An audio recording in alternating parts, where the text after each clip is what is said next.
I usually talk to people about, hey, when you are shopping during holiday in New York City, it's a 5 cents experience, right? When you walk into that retail environment, it smells like Christmas. It's busy. There's sounds of Christmas. The visuals are there. It's not just a little banner somewhere on your page that acknowledges that you've got this big up and coming holiday event. And so I don't think we've done a good job in retail of emulating that online.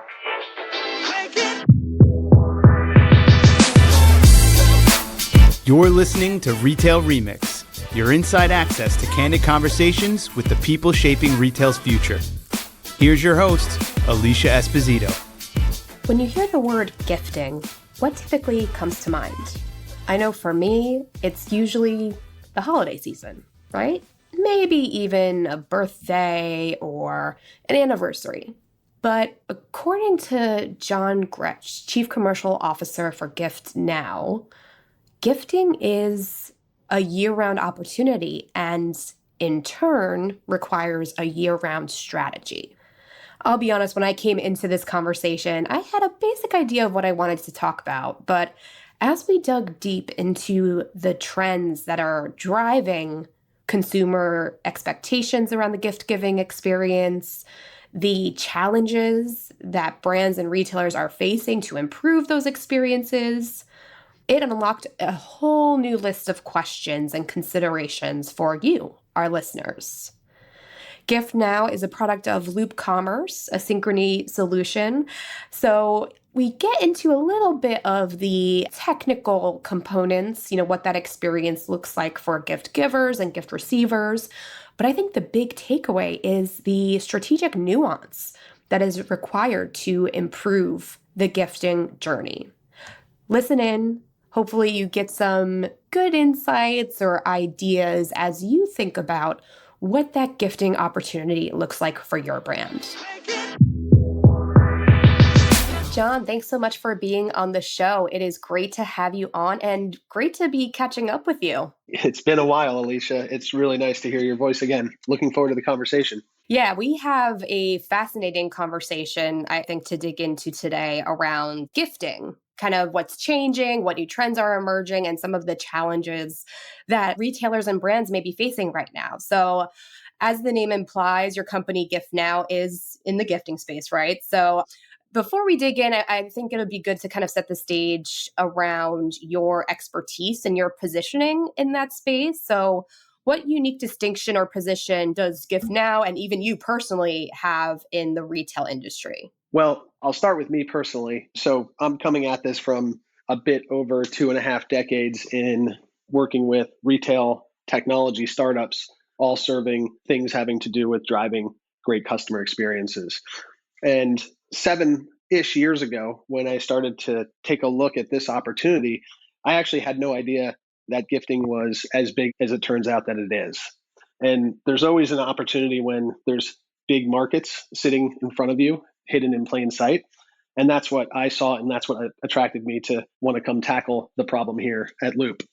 Loop specifically is different or positioned differently in the market because we live and breathe in this sort of gift commerce or gifting economy space.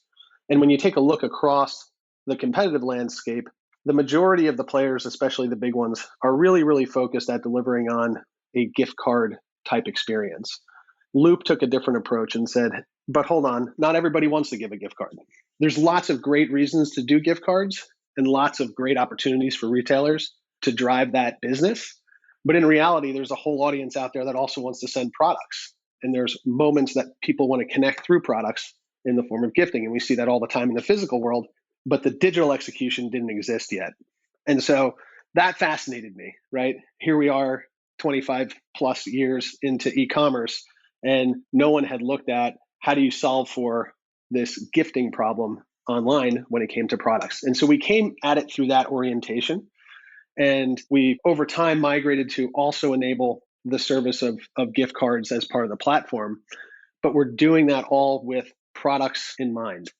And that's fundamentally different about us. And so we think about the assortment, we think about the brand, the retail environment, and we've created experiences that connect all those things together and offer the opportunity as well as gift cards to send products in the same way that Venmo allows you to send cash. And so that's probably our most unique differentiator is the mindset, Alicia.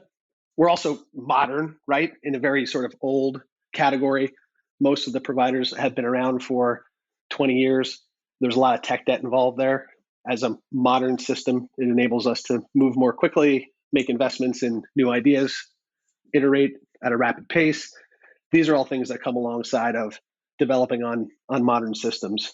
And so the orientation plus the modern stack and kind of the clear visibility across the entire enterprise when it comes to gifting are some of the things that we think make us a little bit different than those out in the market. Yeah. And now we're going to be getting into some of those experience components a little later on, because I find it truly fascinating that, you guys are kind of taking this concept or this category from a retailer's perspective that always felt a bit just like tacked on and have made it a bit more immersive, a bit more personalized, and a bit more meaningful for not just the people receiving the gift, but the people giving the gift as well. But before we get into all of that, I think the big elephant in the room, so to speak, is kind of where the industry is right now in terms of consumer sentiment, consumer behaviors, because obviously when we look at economic sentiment and confidence, that ultimately trickles down into holiday, big gifting categories and periods. And everybody's talking about the challenges around inflation, right? And will there be a recession? If so, how severe? We've been facing a lot of economic uncertainty over the past couple of years, but it seems like in this period in particular, there are a lot of unanswered questions. So, what are you hearing in terms of the overall landscape? Are retailers concerned about this? Or what insight do you have as far as like the gifting industry as a whole? Well, it's a great question. For sure, retailers actually employ consumers to work there. They're the same people that pull up to the pump and are paying $5+ a gallon right now and shopping in the grocery store and realizing that they're going to drop $500 on what used to cost them $350, right? And so everyone's feeling that pain or that pressure, I think. We saw some really interesting things emerge over COVID that we haven't seen the pedal kind of come off the gas on, around people wanting to connect on a more regular basis rather than just waiting for the big moments on the calendar that say that you should send somebody a gift. So we saw a pretty significant lift in just because type of occasions that people were doing throughout the year. Nobody buys it just because at the same price that they buy their brother something for Christmas, right? And so the AOVs tend to be a little bit lighter, but it happens more often. And it doesn't, again, need to be this big item. It more has to be the thing that represents what I'm trying to say to you. And it could be something as small as a cup of coffee. And so we've seen and just taken the feedback from the retail industry that obviously there's a little concern as people are beginning to move into a planning phase for holiday. You named it, right? There's a laundry list of potential issues that are still haunting our industry, from supply chain pressure and all the way through to what happens in retail stores in Q4. Is there a potential rebound of our friend COVID, or will this economic situation get better or worse or stay where it is? And so those are kind of the macro level considerations that we've been hearing from the retail audience in general. And it wouldn't surprise me if we saw this affect what's going to happen in Q4 in general in terms of the total spend. I suspect that we'll see the same volume of engagements and probably even more, but the amount spent on those, I think, is still, the jury's out. I hope that's consistent with what you're hearing elsewhere. Otherwise, I need to talk to some other people. No, I think you're pretty spot on. And I think what's interesting too is that at the same time, we're also navigating a lot of evolution in terms of consumer expectations, right? Like beyond some of the economic factors or sentiments that may be impacting decisions and like maybe how much people spend or how frequently they spend, or maybe it's a case of like, oh, hey, I got a bonus, or like my paycheck came today and like I don't just want to get something nice for someone, right? Like I think the context around gifting or gifting moments has possibly changed, and at the same time it's like how those gifts are delivered, right? Which I think kind of gets into your world a little bit more. So, are those shifts in behaviors, technology use, is that kind of impacting gifting behaviors as well, because it's a bit easier for people to create those moments that they're more likely to use digital in this case? I think so. When we look at sort of the numbers of what we're anticipating for holiday, I've seen forecasts that retail in general going up to about 1.25 trillion in 22. And we've also grabbed some data around people's propensity to buy online over in store. And that's well over 55% at this point plan on shopping online. So we expect to see our sliver of the business grow and perform during that peak season. The reality of gifting is that many people wait till that last minute. And oftentimes it's not because they're procrastinators, it's because they forgot a person or they forgot a couple of people or they just couldn't settle in on what was the right thing they wanted to get. And next thing you know, they're sort of haunted by the timeline of trying to get it into their driveway.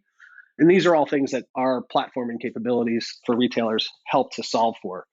And so we see that burst happen in those last minutes. The retail community that we work with does a really good job of promoting that it's not too late to shop, right? The close sign is not on my door. You can still shop here and get your gifts in time. And we do that and deliver that through that digital experience that we have. And so I think we'll see that trend continue this year. I do think there'll be some adjustment on things like AOVs. That's a John thesis, by the way. That's not a sort of company mindset.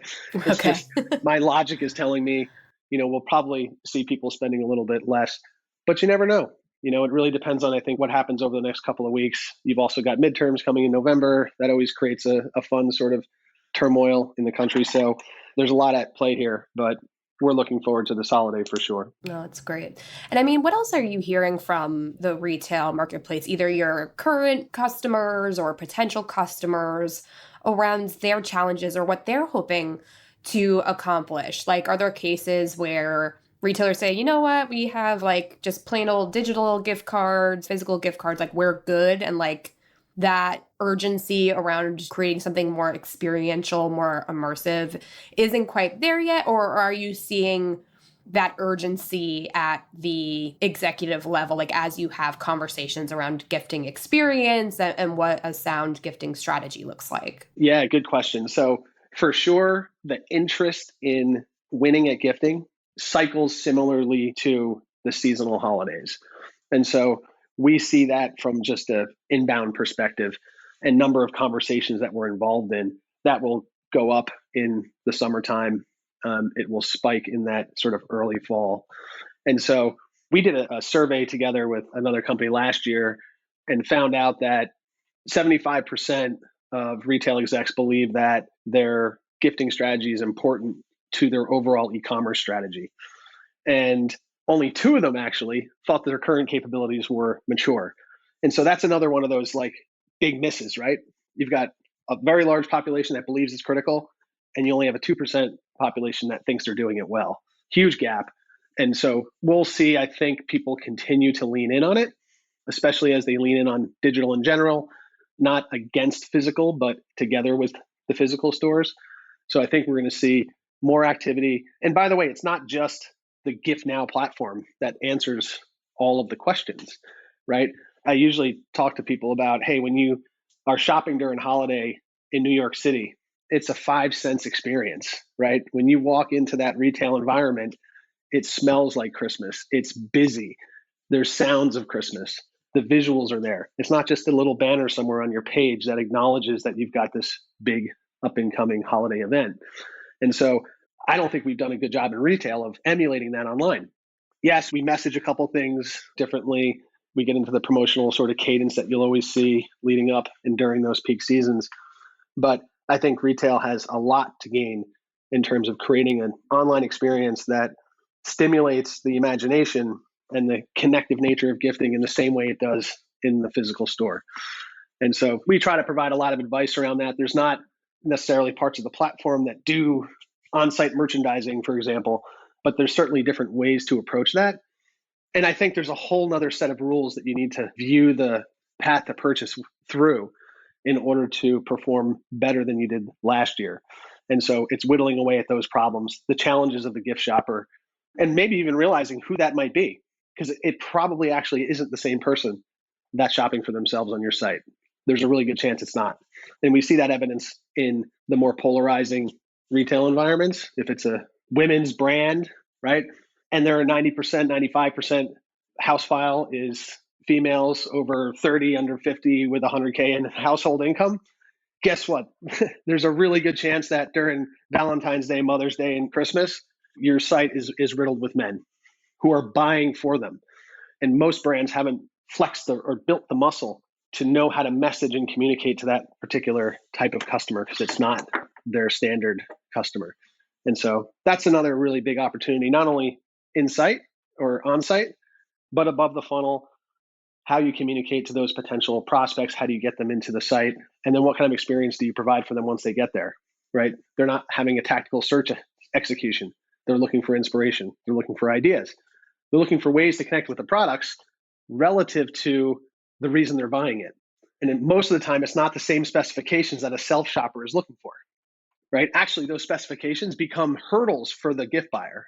And so there's just some interesting psychology to think about when it comes to serving that audience and how that might be different from the very well-developed muscle the marketers have serving their own sort of known shopper population. Yeah, I think those are some really strong points. So I'd love to dig a little bit deeper into those. So you brought up some really, I think, interesting call out. So the fact that like in the physical realm, like it's a very sensory experience. There are different things to draw you in, to drive that product discovery and like inspire you to purchase a specific gift for someone. I feel like online, that's a challenge, like especially with like most e-commerce sites, it's a very grid-like experience. It's not super entertaining. It's not super immersive.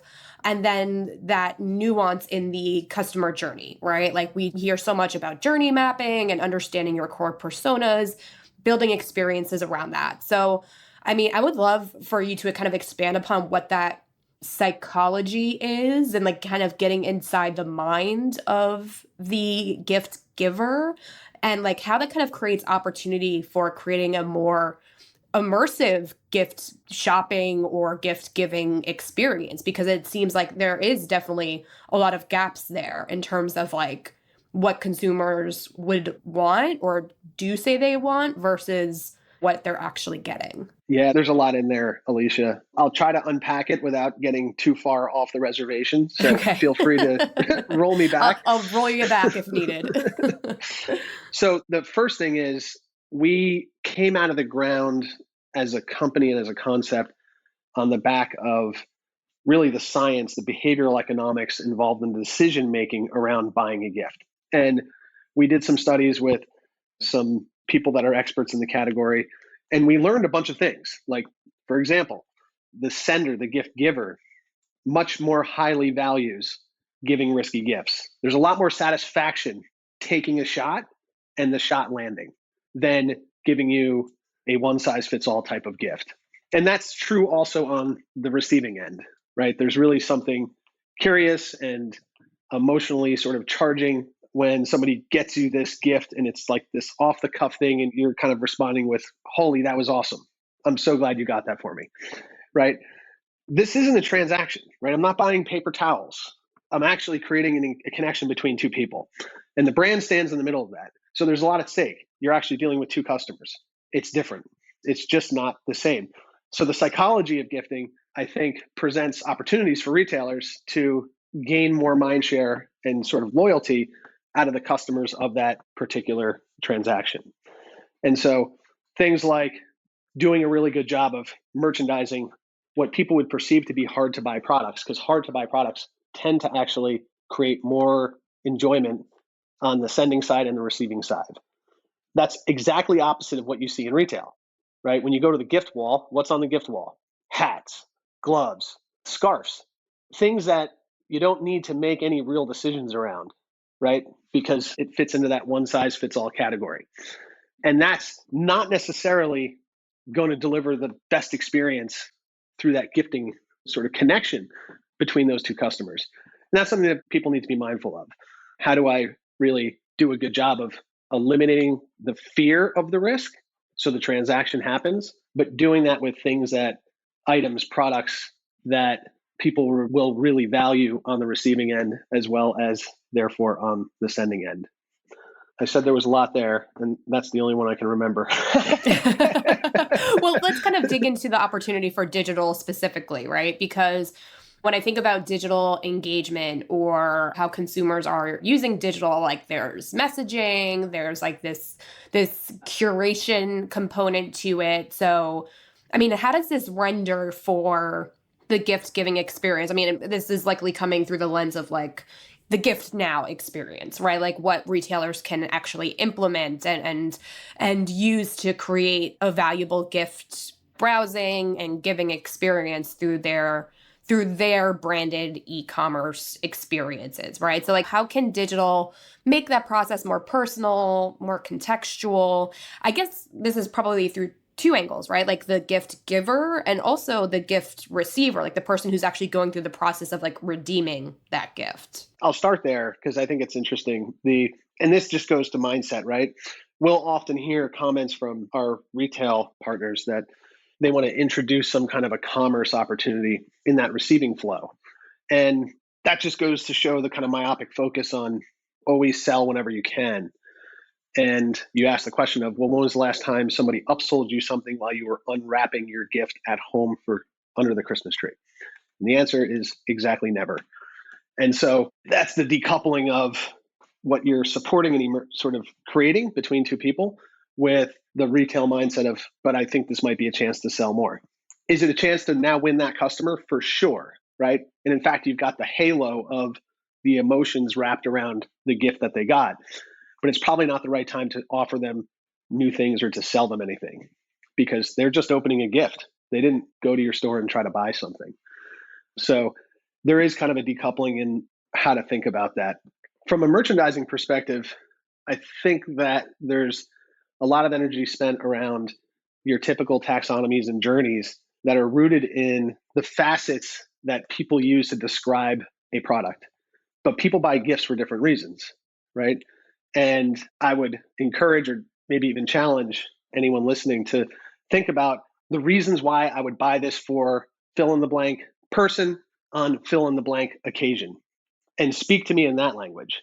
She would love this because he would not be able to live without this because those are different facets or different ways to think about merchandising and communicating to the shoppers that these things make great gifts and they make them not because the pant leg is 33 inches long, but because he'll love lounging on Saturdays and Sundays in these pants. These make a great lounger type gift. That's a different way to merchandise your products. The gift shopper needs to get over those types of hurdles first. The biggest challenge that they often have, though, is those little decisions that for self-shoppers are really simple ones. I know my size. I know my color preferences. I'm using apparel because there's lots of decisions to be made. That's also true in action sport categories, in consumer electronics, in home and housewares. There's always decisions that have to be made that are actually very personal around a product selection. Those are the exact reason that anxiety builds within a gift shopper, right? Oh, I'm not sure actually what size. I'm not sure if he's going to like that. I know I want to get him a shaver, but I'm not sure which kind. Does he want the one with the wheels or there's just so many options, right? And retail is full of optionality. It's what makes it a great destination to shop when you know the answers to those questions. When you don't know them, it becomes intimidating. And that becomes a reason not to buy. And it doesn't mean that they're going to go and default to a gift card. The interesting thing about a gift card is that people aren't giving the money. Truth, right? They're not giving you the $100. They're giving you the brand and the ability to get something from the brand because they weren't sure what within that assortment you would actually want. There are much easier ways to give cash than gift cards in 2022. The gift card is actually an item, just like a pair of shoes is a product. The gift card is a product. You know what's interesting though, Alicia? You never actually see that live in the merchandising world. It's always in finance or marketing or somewhere else. It's not, there is no product owner. There's no GM. There's no DM for gift cards. I think that's really interesting because usually the gift card sales makes up a meaningful percentage of total site sales, but yet it doesn't live in the merchant kingdom. And so you're actually at odds with each other because there's going to be really great opportunities to give people the ripcord, give shoppers the ripcord of, wow, this person appears to not be getting to what they want. Maybe I need to start offering a gift card because otherwise they're 2 clicks from the door. And that doesn't happen because it's not a product and it's just not seen the same way as the folks that live over a particular merchant category. And so that's, again, this is kind of mind shift stuff, right? And just thinking about all of these different dimensions, it's really, really hard to talk to a tester and say, imagine you're buying a gift for Aunt Ida. Pick an item and try to check out. Like, asking somebody to do that is a fool's errand. You can't imagine the things I'll have to think about for Aunt Ida, right? Any product will do if you're in the testing environment. Sure, I'll take the red fuzzy slippers and I'll just go check out. Well, that's just not how it works, right? Maybe she likes red, maybe she doesn't. I don't know. And so even the testing, when we get to those final days before it's all systems go, even the testing is hard to do to create and simulate what it is to be a gift shopper in a brand site or a retail environment that I am completely unfamiliar with. How do you really sort of overcome those hurdles? That's a lot of what we talk to our clients and our partners about, is how to solve for that, a playbook of ideas on what you do above the funnel, mid funnel, what does checkout look like. Obviously, with our platform, we handle a bunch of those challenges as just a native solution for a gift shopper, whether they want to buy a product and deliver that digitally, or whether they want to buy a gift card and ship it to their recipient or deliver it through social channels or email or what have you. But there's a lot kind of going on there. And I know retail does a really strong job at trying to solve for a lot of the nuance to that shopping condition. But as you begin to unpack it, Alicia, you realize that they're missing a lot, actually. There's a lot of opportunity there. And so there's a reason that we have mobile sites, right? Because those shoppers are actually coming at it differently than a desktop user. And so here we are, we've got a very different cohort of customer, and we should be thinking about it the same way, because the market is not small. It's not a $5 billion demand opportunity. You're talking about hundreds of billions of dollars in the gifting market. It'll be over $800 billion in 2024. 800 billion with a B. That's huge. The industry is making much bigger investments in much smaller categories than gifting right now.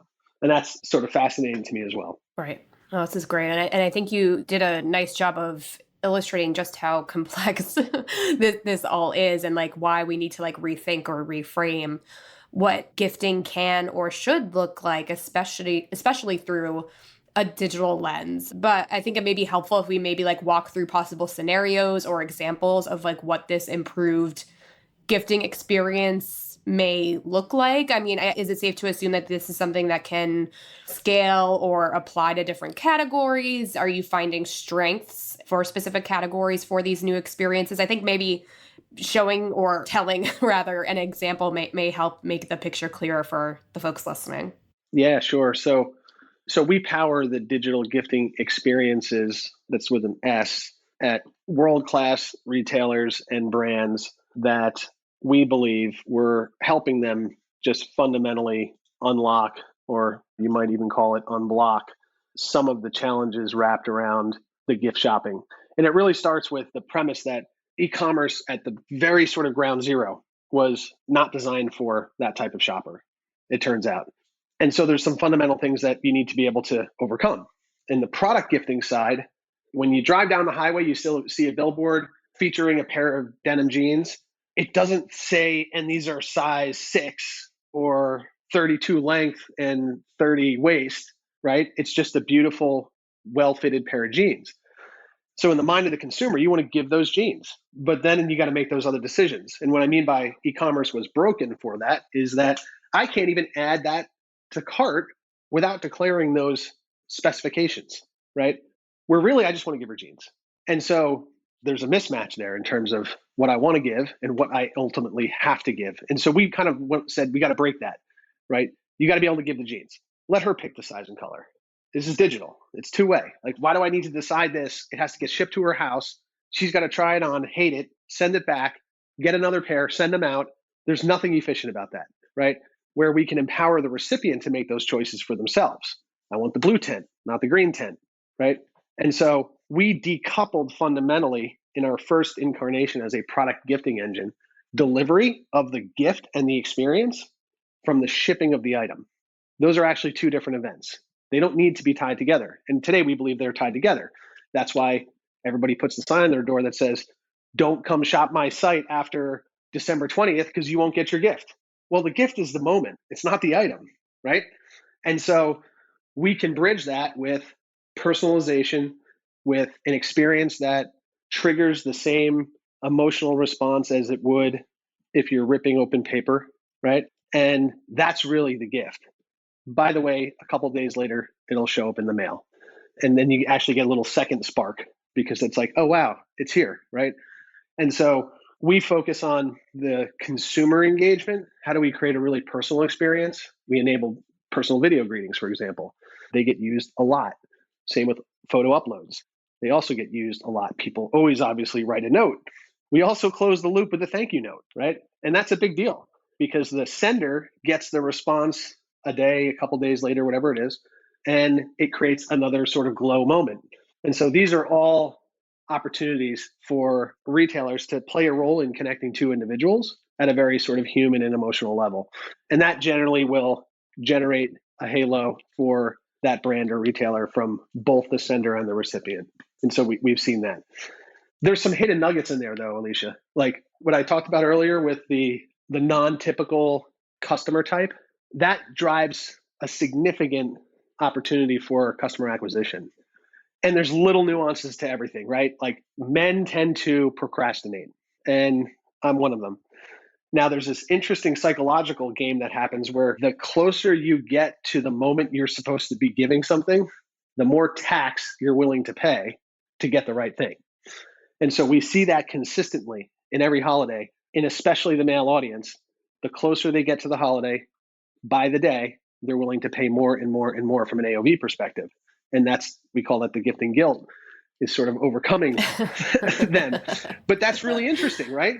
Yeah. Because if you're a handbag maker and you want to get after that male who's now spending 50% more than he was 3 days ago and is in a crisis, the way you're going to talk to him may be different, right? And where you would go find him is certainly going to be different than where you find your typical customer. Again, these are the things that go into building a winning strategy. And I want to acknowledge that a large general merchant is going to be very different than a direct-to-consumer brand, especially one that's got a narrow segment. So what that experience looks like, you mean? Or like what may be a fit for them? The actionability of some of these tactics. Got it. Okay. Right? It's a lot harder to do in a department store or a general merchant because you do have a much wider audience.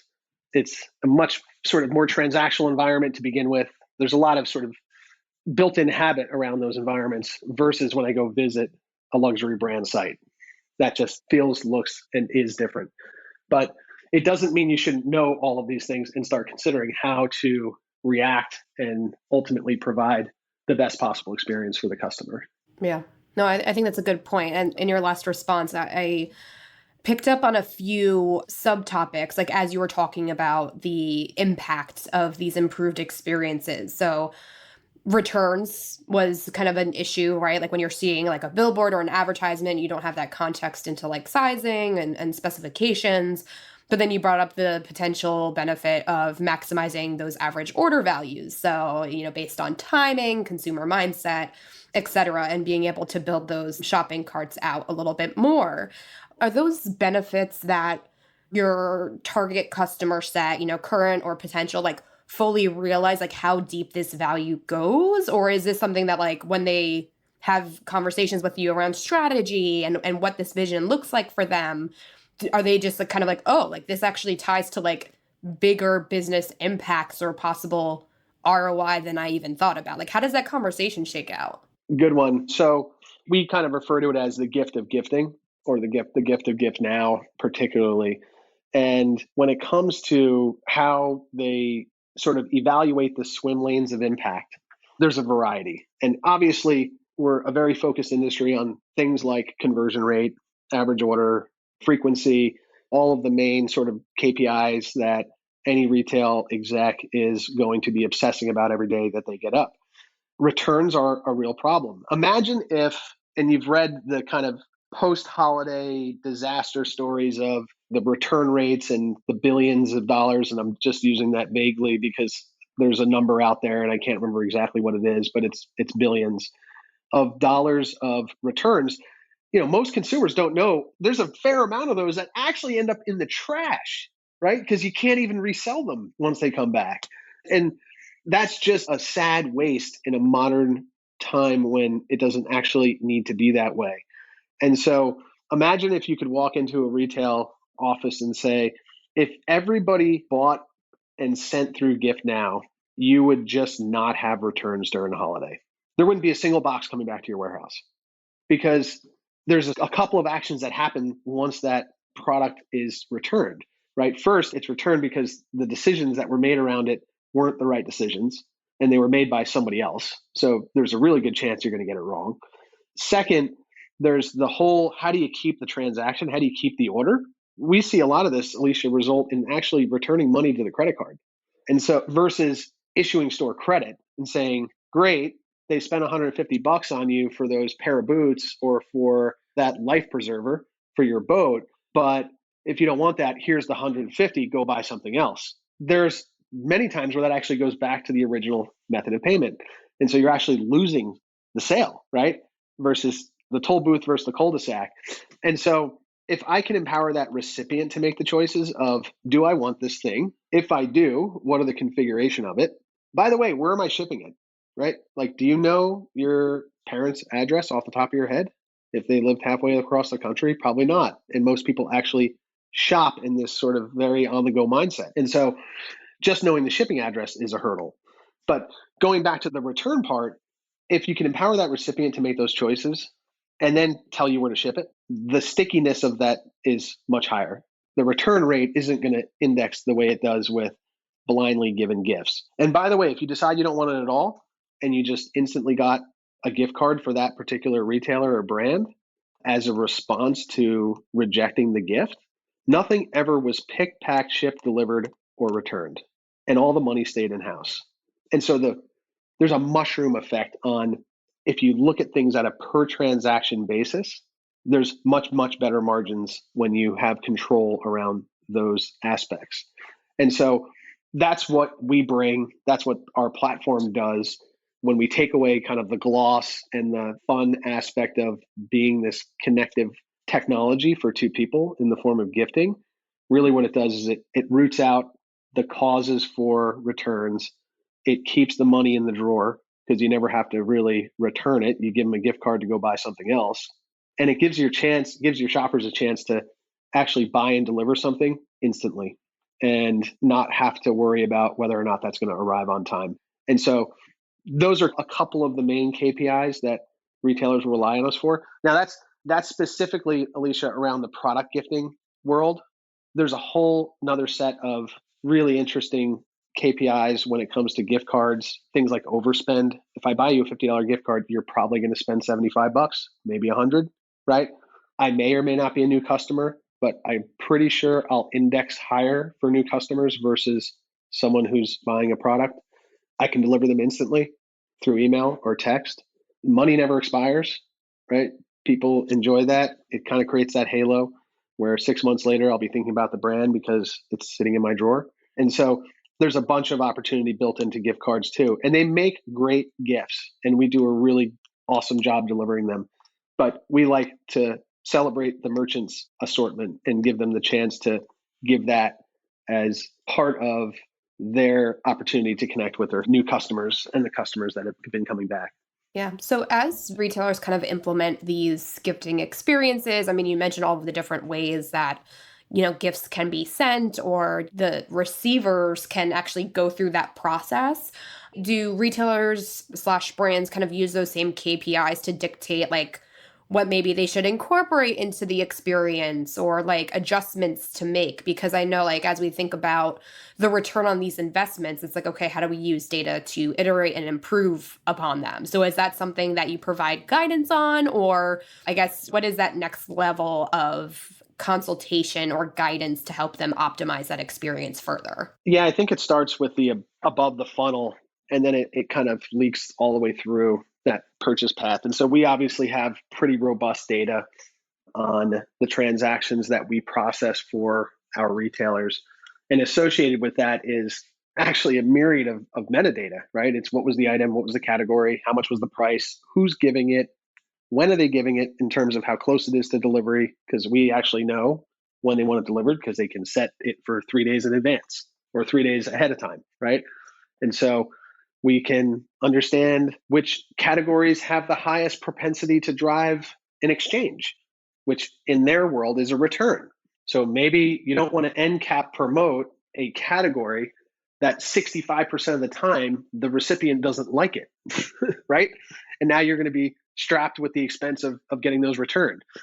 And so there's a lot of data that we capture as part of the experience that we can then reflect back to the retailer. And we dig those insights out ourselves, and we try to create actionable advice on things that a retailer can improve or do better based on the data that we have rooted in the platform itself. And so we see that happen in a variety of ways. We see it well executed, ignored completely. It's a full range, as it would be for anybody in any category, right?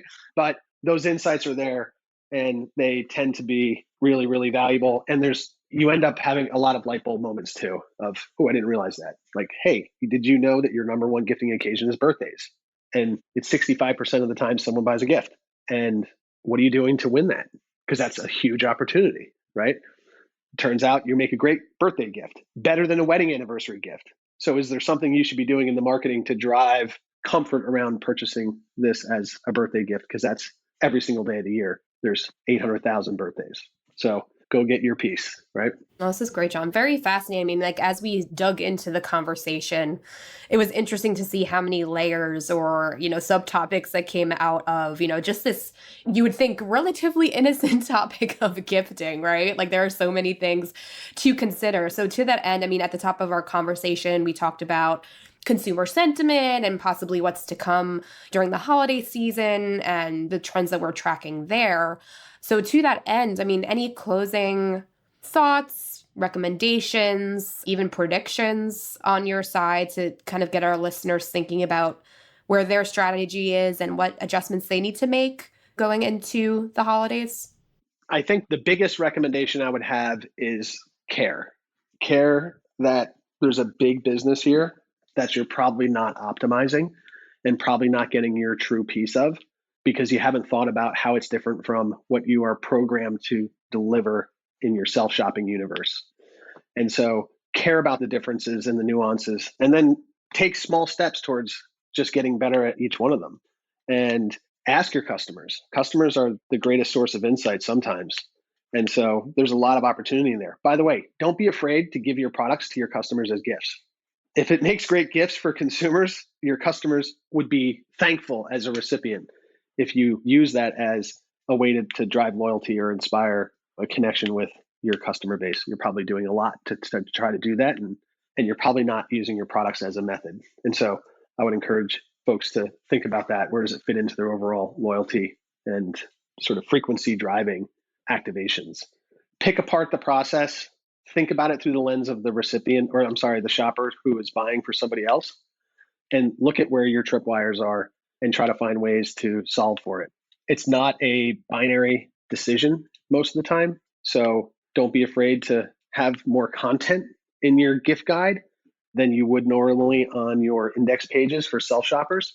People need sources of inspiration within the site itself. So make that available if you have that content. A lot of retailers will have some kind of editorial, but it's always in this silo versus introduced to the path of purchase because they don't want to distract.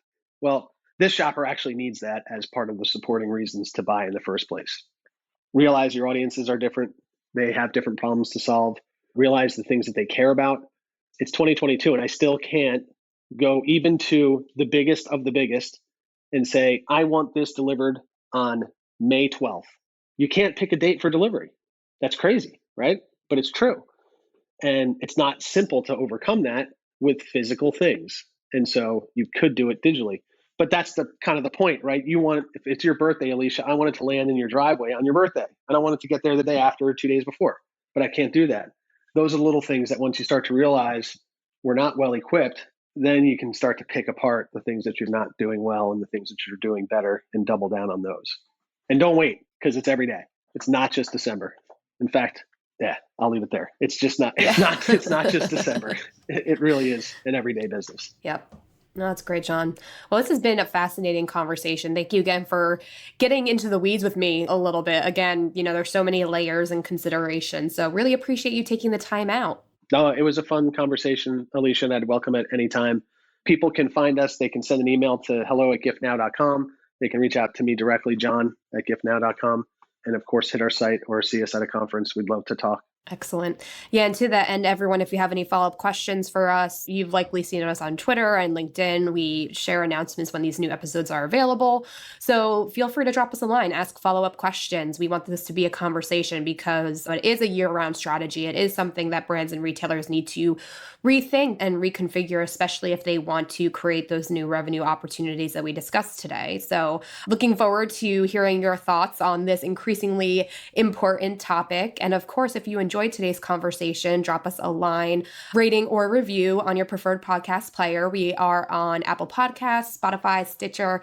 Frankly, anywhere else you listen to podcasts, we are likely there. We would love to hear from you. And of course, if you haven't already, subscribe to the pod. We have new episodes every week, fascinating topics with practitioners and tech thought leaders, digging into the trends and issues that matter most to our audience.